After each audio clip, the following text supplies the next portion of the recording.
Wurz from Wurz Financial. Tell us a little bit about your company. My name is Travis Wurz.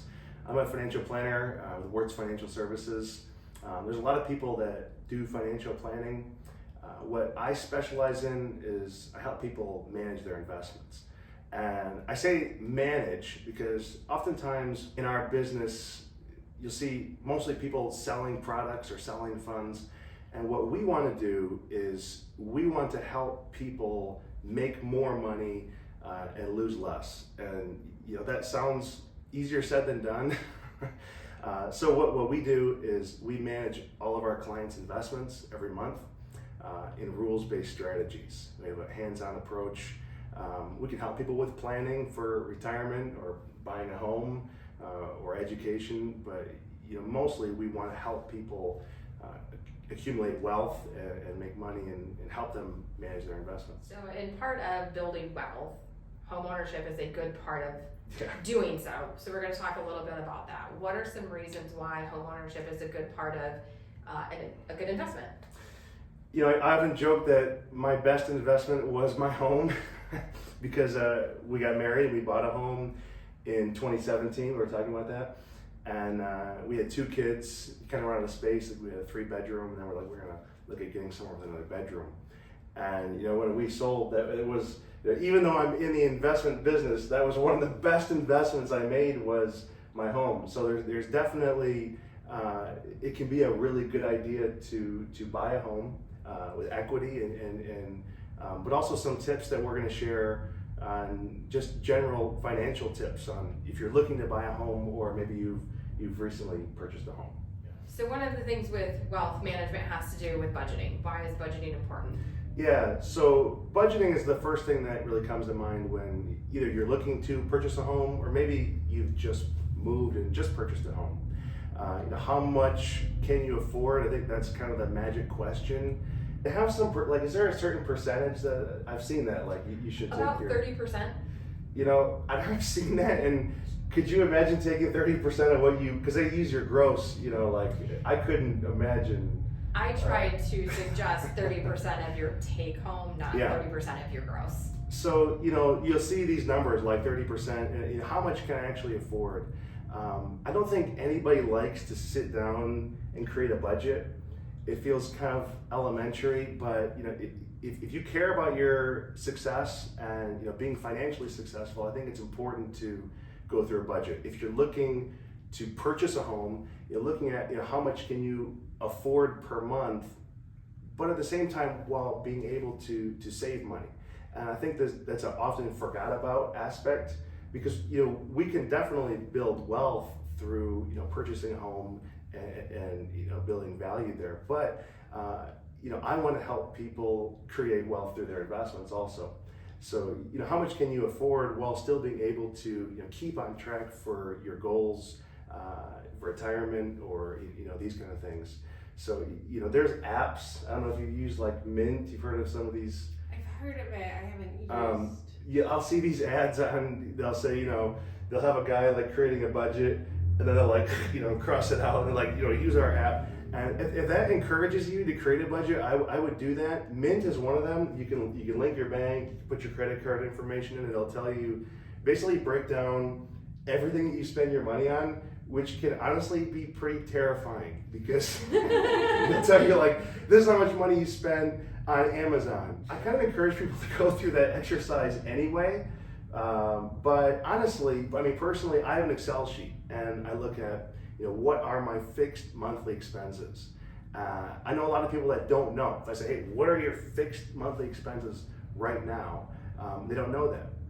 And if you've recently moved or you're looking at moving, these things are all going to change. Maybe you own a house and you're downsizing and your expenses might go down. Or maybe you're like how we were, where we had kids and now we're looking at a bigger home and everything was more expensive.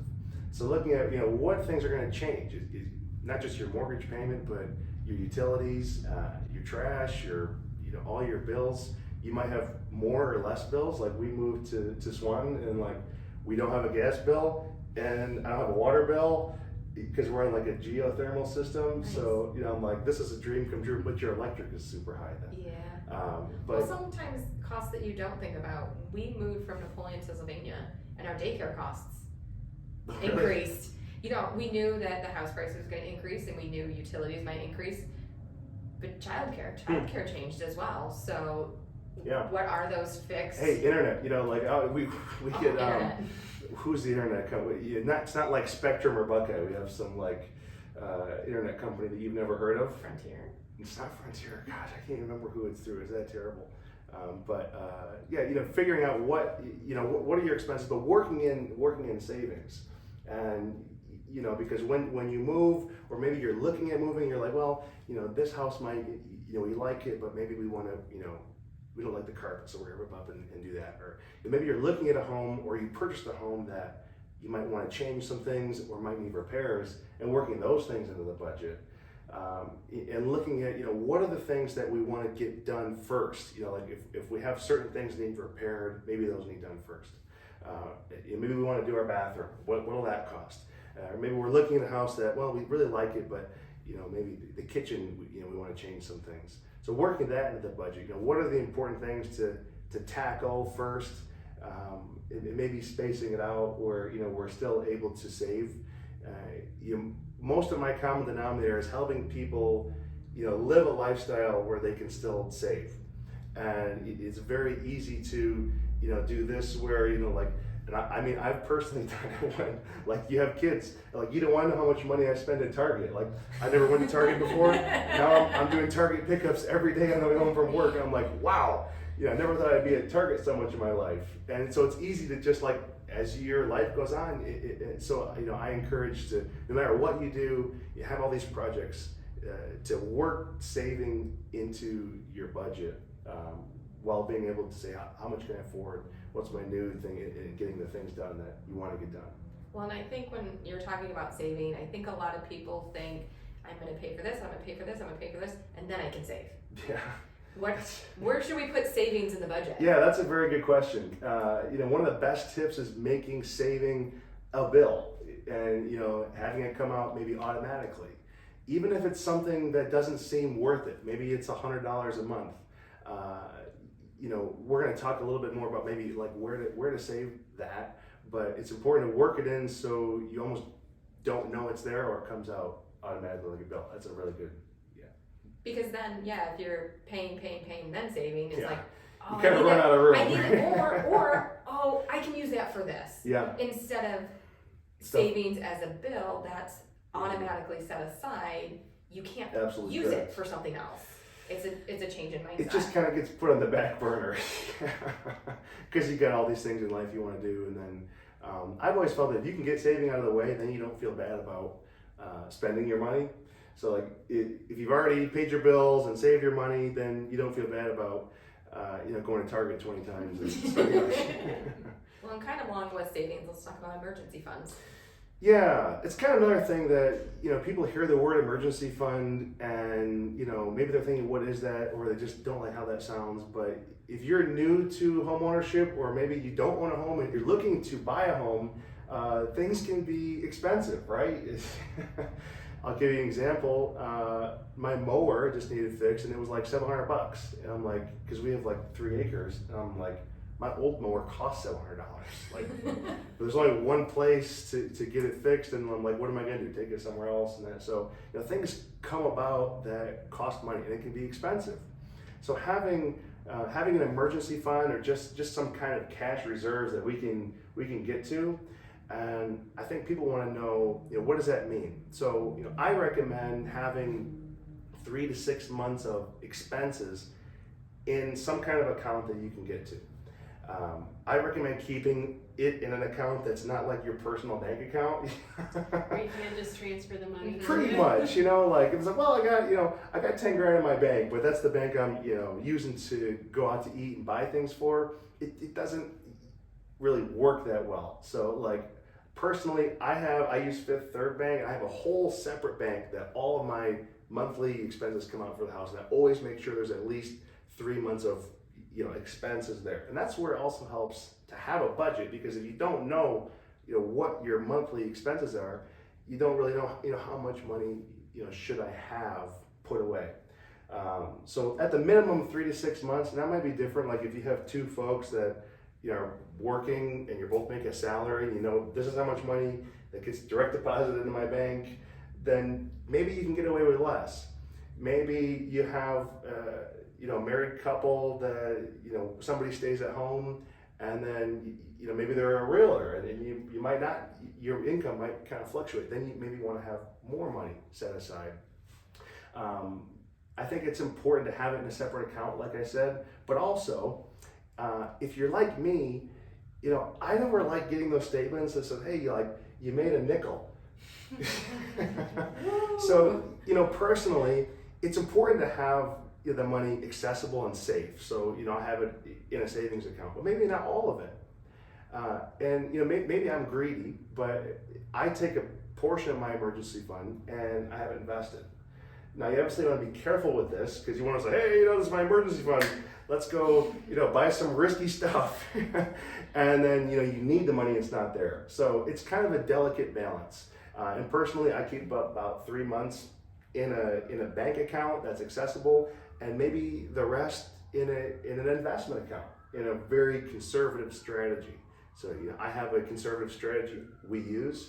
You can set up an investment account with a checkbook and a debit card and treat it just like a bank account. You can treat it like a bank account that you can invest while potentially making some money rather than have it sit.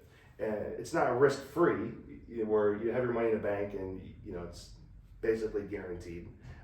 But if you have some cash that's already available, I said, well, I really don't foresee needing more than 3 months expenses. So the rest of this cash, I'd like to potentially make something with. Yeah, well, and that kind of leads into investing too. You kind of almost seem to have two major investment spots, right? You've got an emergency fund that you're investing so that it doesn't only earn a nickel, but that it's accessible. Yes. And then let's talk about why you should invest other money. And yeah, the third is keep investing. It's important to stay investing in your financial investments. Be that if you moving to a new home is going to mean that, well, I have this new home that I want to buy, but I gotta cut all my retirement savings, we're gonna cut my 401k to zero, then maybe it's not the best idea. That might mean you getting your dream home and you can afford it, but finding something that works where you want to move, but you also want to retire someday. I think that there's a lot of advice on investing, not just how much you can save, but how much do I put down as a down payment. Personally, when I moved, I put down 5%, and I could have afforded to put down 20%. But in my mind, and I'm so ingrained in the investment world, I want to keep that money growing and compounding in an investment account. Now, this might not be for everybody, because you have PMI insurance and people don't like that. But I have certain people who are like, I'm going to sell my home. And we were just talking about how home values have maybe gone up since you bought. And they're like, well, I have some money. So do I take all that money and put it down in a new home? Do I just put down 20%? How much do I put down? And it is worth mentioning that it might be a good idea to say, hey, if you can afford the payment, putting down 20% or 50%, either way the monthly payment works out, maybe it might be worth it to take the extra money and invest it. Look at, what's $30,000 invested at, say 10% over 30 years versus, okay, if I put that in my home, it's going to save me, $200 per month. If I save that $200 per month, would I be able to create the same wealth? And a lot of times the answer is no. So there's a balance here too, right? I mean, obviously, if you put not a lot of money down, you'll have a bigger payment, and so it's balancing it. Continuing to invest, and one of my examples was if you could save $250 per month over 30 years, you could potentially, if you can make 10% a year, you could potentially create $560,000 in 30 years. And I think people hear these examples and they're like, wow, I've heard these examples, but they never come true. And they never come true because people don't do it.